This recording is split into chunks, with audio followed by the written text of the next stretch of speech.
नमस्कार दोस्तों, स्वागत है अपने YouTube channel top trending GK में। दोस्तों इस वीडियो में देखने वाले हैं दिल्ली पुलिस कांस्टेबल एग्जाम 29 नवंबर 2023 के सेकेंड सेट में पूछे गए जीके के 40 सवाल देखेंगे। 50 में से 40 एग्जैक्ट सवाल मिल चुके हैं, तो इनका ये आंसर जानने वाले हैं। पीडीएफ फाइल दोनों शिफ्ट की 29 नवंबर की एक साथ आपको टेलीग्राम चैनल पर अवेलेबल हो जाएगी। न्यू कैंडिडेट जो टेलीग्राम से नहीं जुड़े हैं जरूर जुड़ जाना, लिंक डिस्क्रिप्शन बॉक्स में या फिर डायरेक्टली आपको टेलीग्राम पर जाकर सर्च करना है @ट्रेंड जीके। तो ये वाला आप नाम सर्च करके भी ज्वाइन कर सकते हो, इससे पहले की भी पीडीएफ फाइल वहाँ पर मिल जाएगी। तो देखते हैं यहाँ पर सेकंड शिफ्ट का पहला सवाल। वह कौन सा नृत्य है जिसमें सांप की तरह डांस किया जाता है? तो बात हो रही है कालबेलिया नृत्य की। कालबेलिया नृत्य कहाँ का है? राजस्थान का। तो ये स्नैक डांस इसे कह सकते हो आप। कालबेलिया नृत्य राजस्थान में 2010 में इसे यूनेस्को की अमूर्त विरासत लिस्ट में भी शामिल किया गया। नेक्स्ट वन देखते हैं, प्लेज्मोडियम की खोज किसने की है? प्लेज्मोडियम की खोज की बात करें तो चार्ल्स लेवरन का नाम आता है, चार्ल्स लेवरन। तो चार्ल्स लेवरन ने प्लाज्मोडियम इसकी खोज की है। प्लाज्मोडियम जो जीवन चक्र है इसकी खोज की थी रोनाल्ड रोस ने। प्लाज्मोडियम जीवन चक्र की खोज रोनाल्ड रोस ने की है और प्लाज्मोडियम की खोज चार्ल्स लेवरन ने की है। प्लाज्मोडियम एक प्रोटोजोआ है जो मलेरिया रोग का कारण है। तो मलेरिया रोगजनक है प्लाज्मोडियम, जिसके जीवन चक्र की खोज रोनाल्ड रोस ने की थी। जो मलेरिया का आप कारण मानते हो प्लाज्मोडियम को, उसकी खोज रोनाल्ड रोस द्वारा की गई है जीवन चक्र की, और चार्ल्स लेवरिन ने प्लाज्मोडियम नामक प्रोटोजोआ की खोज की थी। प्रधानमंत्री कौशल विकास योजना की शुरुआत कब की गई? प्रधानमंत्री कौशल विकास योजना की शुरुआत 2015 में 15 जुलाई 2015 को की गई है। ये किस मंत्रालय के अंतर्गत आता है? तो स्किल डेवलपमेंट एंड एंटरप्रेन्योरशिप मंत्रालय के अंतर्गत आता है प्रधानमंत्री कौशल विकास योजना, जिसका मुख्य उद्देश्य वर्ष 2020 तक जब लॉन्च हुई 2015 में, इसका उद्देश्य था कि 1 करोड़ से अधिक युवाओं को कौशल प्रशिक्षण प्रदान करना। तो PMKVY प्रधानमंत्री कौशल विकास योजना का उद्देश्य ऐसे लोगों को रोजगार देना जो कि कम पढ़े लिखे हो या बिल्कुल बीच में स्कूल छोड़ चुके हो। नेक्स्ट यहाँ पर हेबियस कॉर्पस, जैसे आप बंदी प्रत्यक्षीकरण के नाम से जानते हो, इसके तहत अपराधी को कितने घंटे के भीतर, 24 घंटे के भीतर कहाँ नहीं पेश करने पर रिट लगाई जा सकती है? बिल्कुल, जो भी अपराधी हैं उसको अपराध सिद्ध करना अनिवार्य है। जो भी उनको अरेस्ट कर रहे हैं तो 24 घंटे के भीतर जब भी अरेस्ट करें, आने जाने के परिवहन के टाइम को छोड़कर विद इन 24 आवर मजिस्ट्रेट के समक्ष पेश करना अनिवार्य है। अदरवाइज वो आर्टिकल 32 के तहत सुप्रीम कोर्ट या फिर आर्टिकल 226 के तहत हाई कोर्ट में मौलिक अधिकार के हनन के तहत रिट याचिका दायर कर सकता है। नेक्स्ट अपना सवाल है, कर्नाटक के कोलार क्षेत्र क्यों प्रसिद्ध है? तो कर्नाटक के कोलार जो माइंस है वो सोने की खदानों हेतु प्रसिद्ध है। कर्नाटक की कोलार माइंस है, गोल्ड की खदानें हैं वहाँ पर, सोने की माइंस है, और दूध उत्पादन के कारण भी कर्नाटक का कोलार क्षेत्र है वो प्रसिद्ध है। किस इतिहासकार ने अपना पहला ऐतिहासिक क्रॉनिकल 1356 में पब्लिश किया था? 1356 में यहाँ पर राजनीतिक विचारक का नाम है जियाउद्दीन बर्नी। तो जियाउद्दीन बर्नी ने अपने क्रॉनिकल का पहला एडिशन पूरा किया था। तो 1356 में प्रथम एडिशन कंप्लीट किया था वो जियाउद्दीन बर्नी ने किया था, और सेकंड उन्होंने अपना एडिशन है वो 1360 के दशक में कंप्लीट किया था, सेकंड संस्करण। अब सवाल पूछा जाता है जियाउद्दीन बर्नी की रचनाओं से, तो उन्होंने तारीख ए फिरोजशाही और फतवा ए जहांदारी है, उन दोनों ये दोनों रचनाएं हैं वो बर्नी की हैं, जियाउद्दीन बर्नी की हैं। तारीख ए फिरोजशाही और फतवा ए जहांदारी। जियाउद्दीन बर्नी दिल्ली सल्तनत के मोहम्मद बिन तुगलक और फिरोज शाह की अवधि के दौरान एक राजनीतिक विचारक थे। अगला सवाल देखिए, उससे पहले टेक्स्ट बुक की बेहतरीन डील देख लीजिएगा। न्यू कैंडिडेट जो टेक्स्ट बुक की टेस्ट सीरीज से नहीं जुड़े, आज 30 नवंबर ध्यान रखिएगा, लास्ट डेट है। टेक्स्ट बुक की सबसे बढ़िया डील है ये डील, आपको मंथ में एक बार ही देखने को मिलती है, और 1 दिसंबर के टेक्स्ट बुक पास प्रो की प्राइस बढ़ने वाली है। फिलहाल आपको टेक्स्ट बुक पास प्रो मिल रहा है, ये आपको 351 रुपये में मिल रहा है इस सेल के तहत। TTG की कूपन कोड यूज़ करने पर अब 10 नहीं 12% का डिस्काउंट मिल जाएगा। यदि यहाँ पर अभी आप टेक्स्ट बुक पास प्रो ले लेते हो तो SSC GD जैसे एग्जाम के लिए आपके लिए आसान हो जाएगा। आप कहेंगे फिर रेलवे का एग्जाम आएगा उसके लिए अलग से लेना पड़ेगा, नहीं, बिल्कुल नहीं लेना पड़ेगा। रेलवे एग्जाम्स का भी इसमें इंक्लूड हो गया, क्योंकि टेक्स्ट बुक पास प्रो का मतलब ये हुआ कि जितने भी एग्जाम्स होते हैं स्टेट और सेंट्रल लेवल के 750 एग्जाम्स के मॉक टेस्ट आपको एक बार पास ले लो 1 साल की वैलिडिटी में मिल जाएंगे।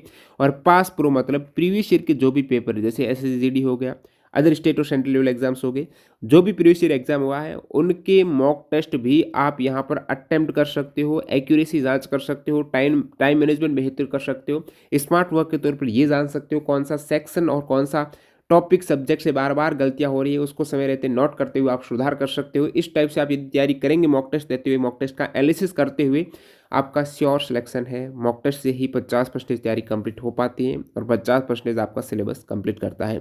तो लिंक डिस्क्रिप्शन बॉक्स में है। 1 दिसंबर से प्राइस हाइक हुए, उससे पहले आप टीटीटी कूपन कोड यूज़ करते हुए इस डील को ज़रूर ग्रैब कर लेना। थारू और मगर जनजाति किस देश से है? नेपाल से है। थारू ट्राइब, मगर ट्राइब नेपाल से। गणतंत्र दिवस की परेड कौन सा मंत्रालय आयोजित कराता है? इंपॉर्टेंट सवाल। गणतंत्र दिवस की परेड आयोजित कराता है रक्षा मंत्रालय। कौन सा? रक्षा मंत्रालय है। परेड हर साल नई दिल्ली के राजपथ पर 26 जनवरी को आयोजित होती है। 1955 से कंटिन्यू राजपथ पर आयोजित हो रही है। और गणतंत्र दिवस परेड, इसके अतिरिक्त बीटिंग रिट्रीट समारोह, गणतंत्र दिवस समारोह का ध्वजारोहण, शहीद दिवस, ये रक्षा मंत्रालय की प्राथमिक जिम्मेदारियां हैं। जलवायु वर्गीकरण में कोपेनहेगन के जलवायु वर्गीकरण से इससे पहले भी सवाल आए हैं। जो जलवायु वर्गीकरण में कोपेन ने शुरुआत में ABCDE ये 5 वर्ग में वर्गीकृत किया है तापमान और वर्षा के आधार पर। ठीक है, शुरुआत में इन्होंने तापमान के आधार पर, ए का मतलब बिल्कुल उष्ण कटिबंधीय है, बी का मतलब शुष्क है, सी यानी समशीतोष्ण है, डी जो महाद्वीपीय वाली जलवायु है, और ई जो ध्रुवीय जलवायु है। इस टाइप से वर्गीकृत किया था। तो इस वर्गीकरण में उनके साथ और कौन से वैज्ञानिक थे जो उनके शिष्य थे, जिनका नाम है रुडोल्फ गाइगर। 1928 में रुडोल्फ गाइगर और कोपेनहेगन ने एक मैप के रूप में इसे प्रेजेंट किया है। तो रुडोल्फ गाइगर ने इसका सह लेखक कह सकते हैं उस मैप को, जो कोपेन जलवायु वर्गीकरण प्रणाली पूरा सिस्टम बताता है वो map.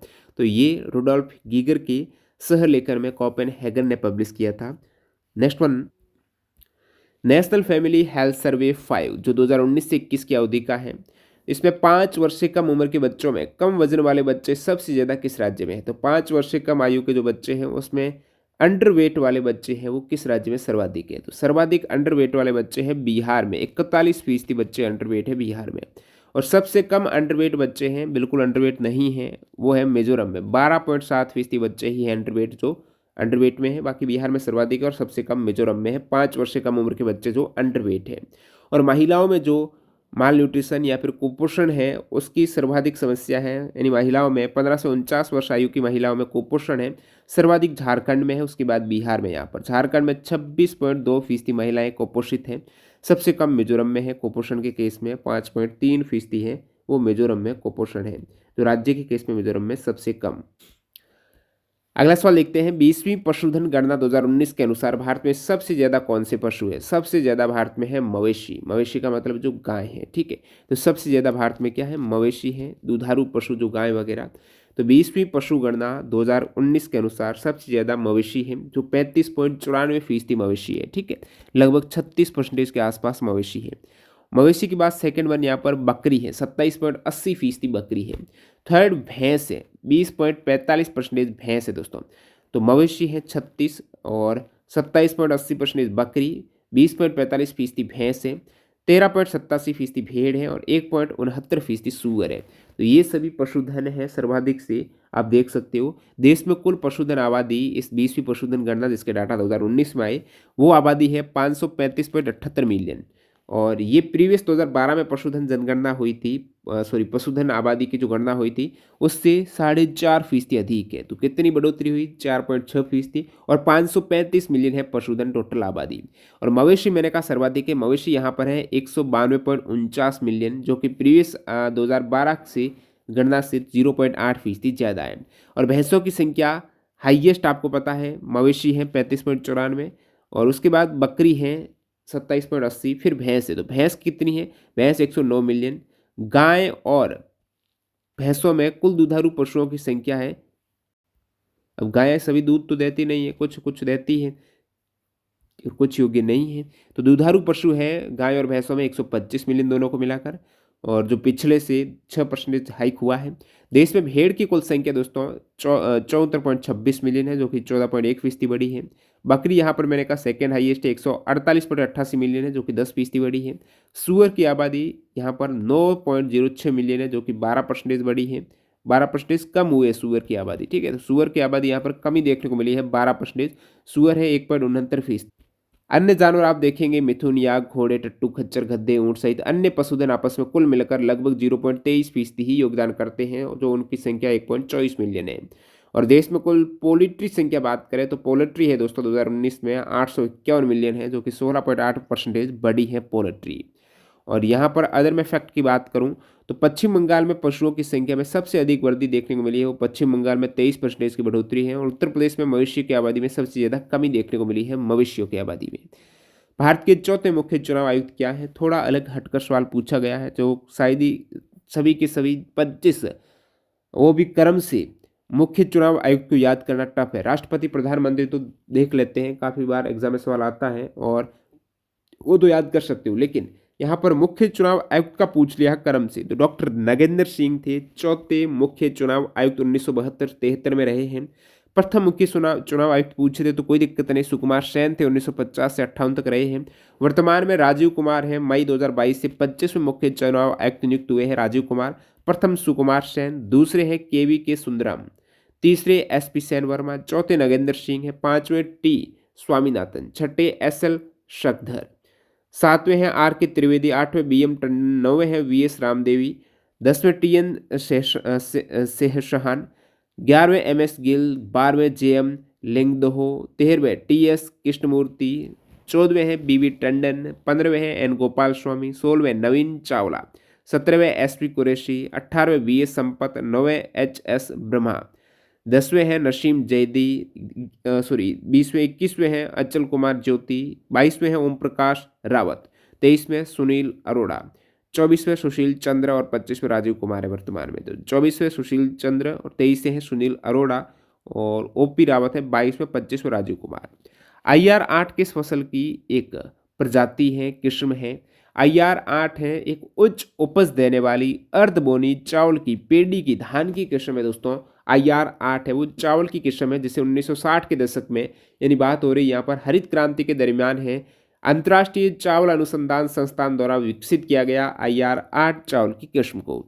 Three man in A boat book के लेखक कौन है? 3 व्यक्ति बोट के अंदर, three man in A boat, ये बुक से दोस्तों जयराम की, तो जयराम की ये एक पुस्तक है, three man in A boat. PV Sindhu ने किस ओलंपिक में सिल्वर मेडल अपने नाम किया? सिल्वर मेडल पीवी सिंधु ने जीता 2016 के रियो डी जेनेरियो ओलंपिक में, अगस्त 2016 में इन्होंने सिल्वर मेडल जीत लिया। 2022 टोक्यो ओलंपिक में भी पीवी सिंधु ने मेडल जीता है, वो ब्रॉन्ज मेडल जीता है। तो बैडमिंटन महिला सिंगल्स में प्रथम silver medal, bronze medal, 2 medal जीतने वाली पीवी सिंधु पहली महिला। नेक्स्ट यहाँ पर छठ पूजा किस राज्य में मुख्यतः मनाई जाती है? छठ पूजा दोस्तों कार्तिक शुक्ल पक्ष की षष्ठी को मनाई जाती है। ध्यान रखना, छठ पूजा कार्तिक माह के, जो दीपावली में कार्तिक में होती है ना वही माह, और उस पक्ष की षष्ठी को मनाई जाती है। ये विशेषकर बिहार में, इसके अतिरिक्त झारखंड, पश्चिम बंगाल, पूर्वी उत्तर प्रदेश है, तो उत्तर पूर्व राज्यों उस साइड यहाँ पर मनाई जाती है। नेपाल के तराई क्षेत्रों में मनाई जाती है। लोधी डायनेस्टी का मकबरा किस आकृति का, किस शेप का हुआ करता था? तो लोधी डायनेस्टी है उसका मकबरा है वो अष्टकोणीय शेप में होता था, अष्टकोणीय शेप है, और प्रत्येक पक्ष के साथ एक विशाल स्तंभी बरामदे से घिरे अष्टकोणीय कक्ष के ऊपर एक ऊंचा गुंबद भी होता था मकबरे पर। पंडित दीनदयाल उपाध्याय उन्नत कृषि शिक्षा योजना से सवाल पूछा है। पर पंडित पीटी दीनदयाल उपाध्याय उन्नत कृषि शिक्षा योजना, इसका उद्देश्य की बात करें और शुरुआत की बात करें, 2016 में इसकी शुरुआत जैविक खेती और टिकाऊ कृषि की दिशा में राष्ट्रीय आवश्यकताओं से संबंधित ग्राम स्तर पर कुशल मानव संसाधन के निर्माण के उद्देश्य से ये पंडित दीनदयाल उपाध्याय उन्नत कृषि शिक्षा योजना शुरू की गई, विशेषकर जैविक खेती और टिकाऊ कृषि की दिशा में बढ़ने हेतु 2016 में इसको शुरुआत किया गया। पंकज चरण दास और गुरु देवा प्रसाद दास का संबंध किस क्लासिकल डांस से है? इंपॉर्टेंट सवाल है। पंकज चरण दास और गुरु देवा प्रसाद दास है ओडिसी नृत्य के डांसर हैं, और पंकज चरण दास को ओडिसी नृत्य का जनक माना जाता है। मुंबई एवं भुवनेश्वर में वृंदावन गुरुकुल की स्थापना किसने की? मुंबई और भुवनेश्वर में वृंदावन गुरुकुल की स्थापना की थी बांसुरी वादक हरिप्रसाद चौरसिया ने। सबसे पहले इन्होंने मुंबई में उनका प्रारंभिक वृंदावन गुरुकुल खोला। तो वृंदावन गुरुकुल 1996 में स्थापित किया था सबसे पहले मुंबई में, और सेकेंड वृंदावन गुरुकुल है वो भुवनेश्वर ओडिशा में स्थापित किया था 2010 में। किसने किया? हरिप्रसाद चौरसिया ने वृंदावन गुरुकुल। द रेनबो उपन्यास के लेखक कौन है? द रेनबो उपन्यास के लेखक है British author DH Lawrence. DH Lawrence का उपन्यास है the rainbow. The rainbow DS Lawrence का उपन्यास है। कौन सा अनुच्छेद ये घोषणा करता है कि मूल अधिकारों से असंगत या उन्हें कम करने जो लघुकरण वाली विधियां हैं वो शून्य हो गई? बिल्कुल, ऐसा कोई भी कानून नहीं बन सकता है जो मूल अधिकार है उसको ही क्या कर दे, हनन कर दे उसका, उल्लंघन कर दे उसका, मूल अधिकार को न माने, फंडामेंटल राइट्स को हनन करे, तो फंडामेंटल राइट्स सबसे ऊपर है, उसको हनन करके कोई भी आप कानून नहीं बना सकते हो, तो कोई भी नया आप संशोधन नहीं कर सकते हो। तो मूल अधिकार से असंगत उन्हें कम करने वाली विद्या शून्य होगी। आर्टिकल 13 में इसका वर्णन आपको मिलेगा। न्यायालय को ये शक्ति प्रदान की गई है जिसके आधार पर मूल अधिकारों से असंगत विधियों को वे अवैध घोषित करेंगे। जो भी कानून मूल अधिकार का हनन करेगा बिल्कुल इलीगल वो घोषित कर देगा कोर्ट, आर्टिकल 13 के तहत। स्वतंत्र न्यायपालिका को किस देश के संविधान से अडॉप्ट किया गया है? अमेरिका से लिया गया है। स्वतंत्र न्यायपालिका की जो ये अवधारणा है अमेरिका से ली गई है। भारत में रेलवे के अंतर्गत सर्वप्रथम कंप्यूटरीकृत आरक्षण व्यवस्था कहाँ लगाई गई? तो सर्वप्रथम दिल्ली में कंप्यूटरीकृत आरक्षण प्रणाली की शुरुआत एक तरीके से 1985-86 में हुई। 1986 में 20 फरवरी को कंप्यूटर से रेलवे टिकट आरक्षण प्रणाली की शुरुआत हुई दिल्ली से। शुद्धि आंदोलन किसने शुरू किया? शुद्धि आंदोलन की बात करें तो आर्य समाज के जो संस्थापक स्वामी दयानंद सरस्वती हैं, इन्हीं के द्वारा शुद्धि आंदोलन की शुरुआत 1920 में की गई। आर्य समाज की स्थापना 1875 में और शुद्धि आंदोलन है स्वामी दयानंद सरस्वती ने 1920 में शुरुआत की। और दोस्तों 1923 में स्वामी श्रद्धानंद ने भारतीय शुद्धि सभा की स्थापना की थी। वेदों की ओर लौटो को नारा भी दिया था स्वामी दयानंद सरस्वती ने। डांग डांस किस राज्य में किया जाता है? डांग डांस, तो डांग नृत्य है ना, ये किया जाता है गुजरात में। गुजरात में डांगी जनजाति का नृत्य है डांग। इसके अतिरिक्त राजस्थान में भी किया जाता है डांग डांस। और एक डांगी डांस है, डांगी डांस हिमाचल प्रदेश का है, डांग डांस गुजरात का है। ठीक है। प्रतिस्पर्धा अधिनियम 2002 कंपटीशन एक्ट है, ये कौन सा मंत्रालय इसके लिए जिम्मेदार है? तो कॉरपोरेट अफेयर जो मिनिस्ट्री है वो है प्रतिस्पर्धा अधिनियम 2002 के लिए, ये मंत्रालय इसके अधीन आता है, कॉरपोरेट अफेयर्स मंत्रालय। और भारतीय प्रतिस्पर्धा आयोग की स्थापना इसी एक्ट के तहत 14 अक्टूबर 2003 को की गई थी। नेक्स्ट यहाँ पर खिलाफत आंदोलन किस कारण हुआ था? तो तुर्की में खलीफा पद को पुनः स्थापना के समर्थन के लिए खिलाफत आंदोलन की शुरुआत की गई। 1919 में खिलाफत आंदोलन की शुरुआत हुई और ये चला 1922 तक। तुर्की में खलीफा पद पुनः स्थापना के लिए इसका कारण है मेन।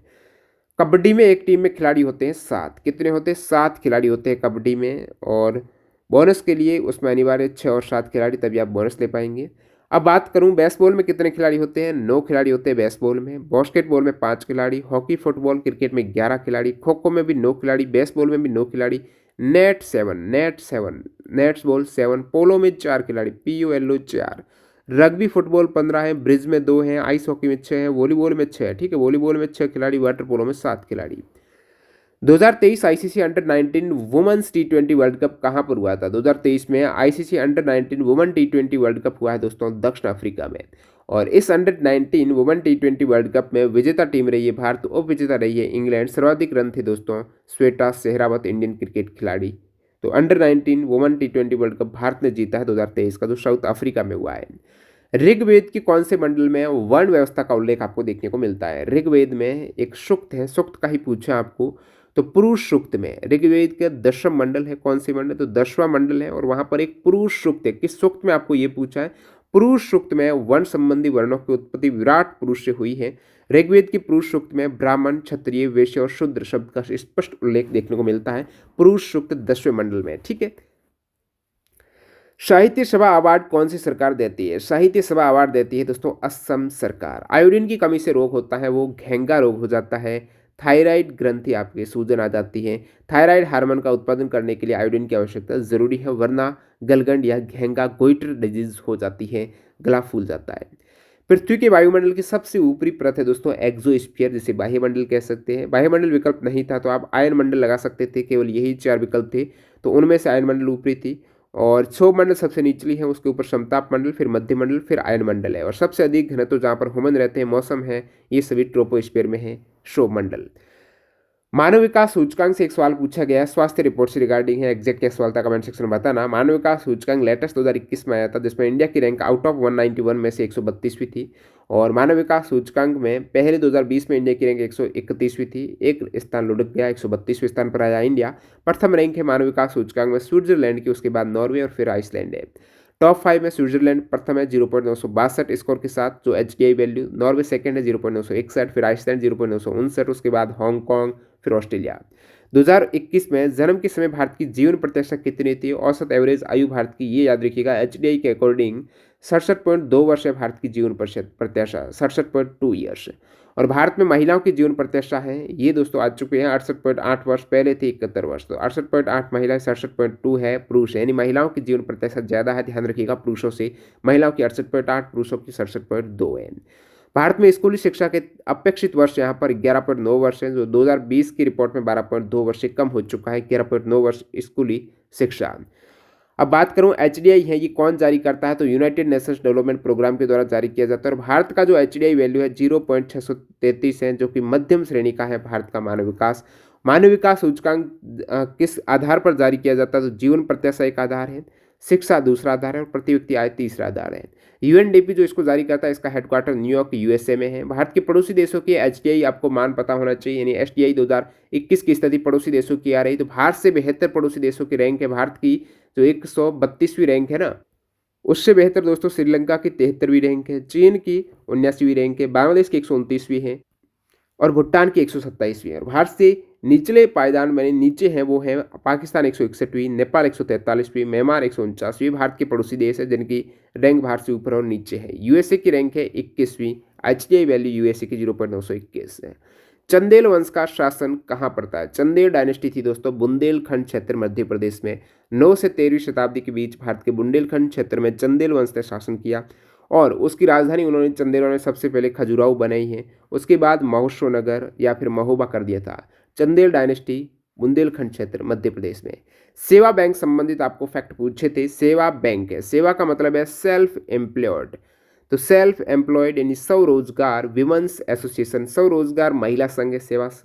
सेवा बैंक का पूछा, सबसे पहले सेवा संघ था जो 1971 में अहमदाबाद में स्थापित हुआ था। उसके बाद अप्रैल 1972 में ये एक ट्रेड यूनियन के रूप में रजिस्टर हुआ, और सेवा बैंक के रूप में 1974 में 4000 स्वरोजगार महिलाओं ने विशिष्ट उद्देश्य के साथ एक सहकारी बैंक के रूप में सेवा बैंक की स्थापना की। और सेवा बैंक केवल वुमेन्स को, महिलाओं को लोन देगा, और वो भी लोन ऐसे पर्सनल लोन नहीं मिलेगा, कोई भी आपको आर्थिक गतिविधियों के लिए ये लोन अवेलेबल कराया जाएगा सेवा बैंक के तहत। एशिया में प्रथम समर ओलंपिक कब हुए थे? एशिया में पहली बार समर ओलंपिक 1964 के टोक्यो में हुए थे। कहाँ पर? टोक्यो में। 18वें जो ओलंपिक है ना, समर ओलंपिक है, वो एशिया में पहली बार 1964 में टोक्यो में हुए हैं। एशिया में 4 बार ही ओलंपिक हुए हैं, 1964 टोक्यो, उसके बाद 1988 में सियोल साउथ कोरिया में हुआ है। नेक्स्ट आपके 2008 में एशिया में हुआ था बीजिंग ओलंपिक चाइना में, और 2020 में टोक्यो में हुआ है जापान में। तो 4 ओलंपिक अब तक एशिया में आयोजित हो चुके हैं। प्रथम विंटर ओलंपिक जो एशिया में हुआ है 1972 में हुआ है, विंटर ओलंपिक है, सापेरो जापान में हुआ है। तो ये सवाल पूछे गए हैं सेकंड सेट में, जीके के सवाल एग्जैक्ट आपको बता दिए हैं। वीडियो पूरा देखने के लिए आपका बहुत बहुत धन्यवाद। हाँ, मिस मत करना टेक्स्ट बुक की बेहतरीन डील जो मंथ एंड सेल है। नेक्स्ट आपको 1 दिसंबर से इसकी प्राइस बढ़ने वाली है, वही 499 प्राइस हो जाएगी। इससे पहले इस डील को अभी टीटीजे के कूपन कोड यूज़ करते हुए 351 में आपको डील मिल जाएगी। 12% डिस्काउंट है 10 की बजाय। तो केवल आज के लिए डील है, ज़रूर इसको एसएससी जीडी जो एग्जाम टारगेट कर रहे हैं, रेलवे आरपीएफ जैसे एग्जाम, लोको पायलट जैसे एग्जाम्स के लिए, या फिर अदर जितने भी स्टेट और सेंट्रल लेवल एग्जाम्स आए हैं, उन सभी में आपको मॉक टेस्ट मिल जाएंगे, प्रीवियस ईयर के टेस्ट मिल जाएंगे। पास प्रो ज्वाइन कर लेना, 1 वर्ष की वैलिडिटी में बेहतरीन डील है। लिंक डिस्क्रिप्शन बॉक्स में जरूर चेकआउट कर सकते हो टीटीजी के कूपन कोड के साथ में। मिलते हैं नए वीडियो में, बाय बाय।